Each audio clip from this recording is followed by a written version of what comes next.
Hello everyone, welcome back to AAC Computer Access Guru. Today we are going to be learning about the output marker, what exactly it does, why, and when you should use it. As some of you watching may already know, at the time of this recording, I have been working for the Print Key Romic company, as an independent contractor, for about 6 years now, providing technical support, among other services. The output marker has been one of the most mysterious tools to a lot of people, so today I am hoping to clear this up so that you are one step closer to getting the most out of your accent. You might have seen this tool before, but most of the time it has some scary looking jargon after it that might make it appear intimidating. We are going to strip away this jargon and get down to the basics of this tool. I will be making another video explaining what that jargon is later. Here I have created a page that just has 3 buttons that I am going to use to demonstrate a few things and ultimately demonstrate what the output marker does. I am going to slide the view of my accent down so that you can now see both my accent and my computer. I have WordPad opened on my computer, so you will be able to see any text that gets sent to the computer. Before I get to the demonstrating, I want to make clear that you are looking at both my accent and my computer that currently has WordPad opened. Notice that my output is currently off. If you don't know about the output indicator in NuVoice, I recommend you watching my video that explains this indicator. Now I am going to press this button and let's see what happens.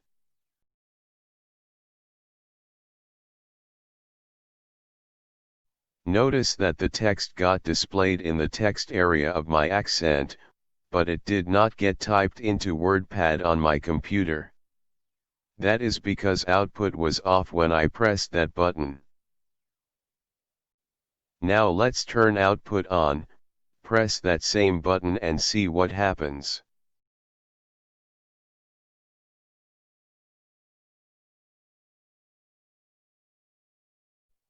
We have 2 things here to notice. First of all, the text was displayed in the text area of NuVoice again, which isn't too exciting. But the text was also sent to the computer. This might be a little exciting, as we just learned that we can send text to a computer, however we haven't gotten to the output marker tool.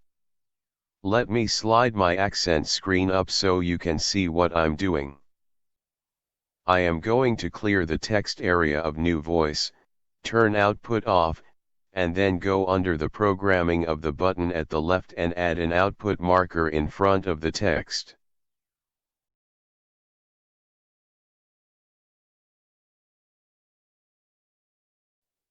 Take note that the output marker is in front of the text.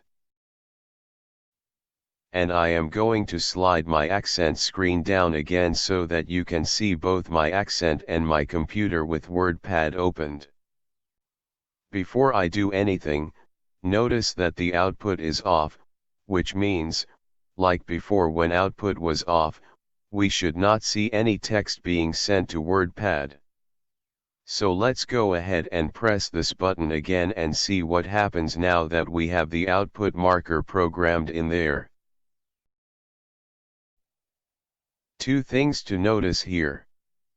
First of all, no text was sent to the computer. I have had so many people believe that the output marker is what sends text and commands to the computer, so right here is proof that debunks that myth, because if it was true, we would see the text in WordPad even if output is off.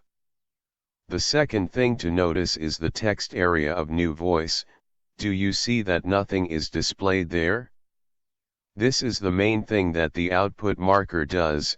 It prevents any preceding text from being displayed in the NuVoice text area. You might be wondering why you would ever want that. I am going to get to that in just a minute, but I want to break this down into chunks and put it all together at the end. Now let's see what happens when we turn output on and press that button. So now we see that the text was sent to the computer, but again, nothing was displayed in the text area of NuVoice. And here you have the second thing that the output marker does. If the output is turned on, it allows text to be sent to the computer. The most important word in my previous sentence is allows. It isn't responsible for sending the text to the computer, it just allows text to be sent to the computer if the output is on. So now, let's take a look at a real-world example of why you might want to prevent text from displaying in the text area of NuVoice but still want to send it to the computer. Here I have programmed a button with the Google website address and an output marker in front of it. Don't worry about the text that comes after the address.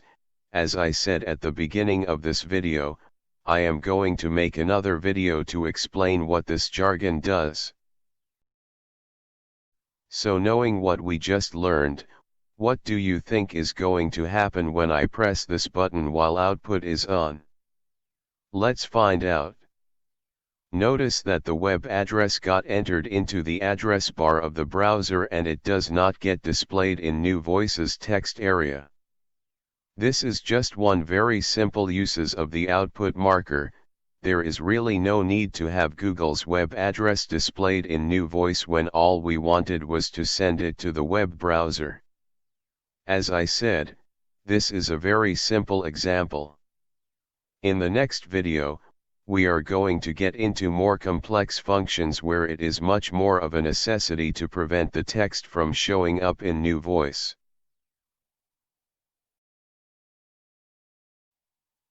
Before I end this video, I want to show you one caveat with the output marker. You may never run into this unless you are doing some intermediate level programming, so it's nice to keep in the back of your mind. The output marker is sort of like a toggle, where anything other than text will turn it off. Let me show you what I mean.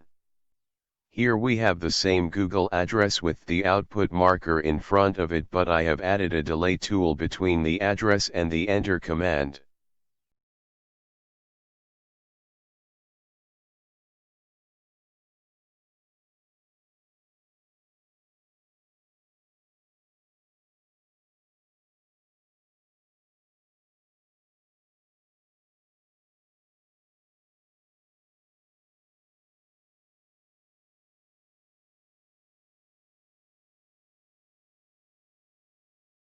So this turns the output marker on, but once it runs into this delay, the output marker gets turned off.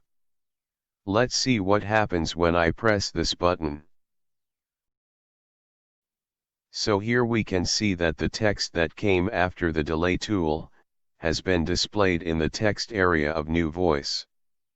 That is because, like I said, the output marker is like a toggle, and once NuVoice got to that delay tool, it turned the output marker off.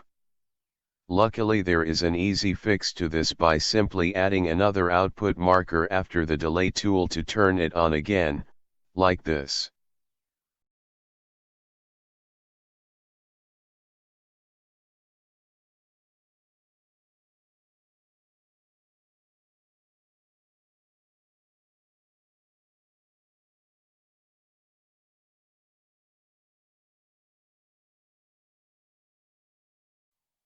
And as you see, the text preceding the delay tool now is not being displayed in the text area. This wraps up this video explaining the output marker tool in NuVoice. I would like to thank you for watching this, and I hope it has been helpful. If you did find it helpful, do me a favor and let me know by giving it a big ol' thumbs up. Also, to be notified of new videos that I post, go ahead and subscribe to my channel. Thanks again for watching, and until next time, happy outputting.